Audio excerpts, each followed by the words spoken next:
Pemirsa, sejroning pembangunan rumah subsidi sani pindah ke program pemerintah, kantos makin durung sida memargi. Sangkaning pembangunan puniki kanton kepialangin dana subsidi pemerintah sani kekantenang sampun telas. Kewentenan properti utawi rumah rauh mangkin sampun pindah ke pabuat pokok krama sani patut kasokong oleh pemerintah. Nanging ring pemarginnya nih properti pamekas ring kewentenan rumah subsidi kekantenang durung sida kuangun. Krama durung sida ngamolihang rumah subsidi sangkaning dana subsidi pemerintah untuk uang muka miwah kredit sampun telas. Masyarakat itu belum bisa menikmati karena apa? Subsidi uang yang diberikan pemerintah untuk rumah subsidi istilahnya LPP itu dananya udah habis. Akibatnya mereka tidak bisa realisasi, tidak bisa menempati rumah.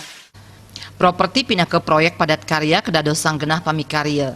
Nanging kerasayang pemerintah nenten dahat urati ini pembangunan rumah subsidi. Punika ngawinang saking pengembang nenten sidia nyiagayang rumah subsidi, mawinan ipun nenten kayun memocol. Suparyana, Bali TV.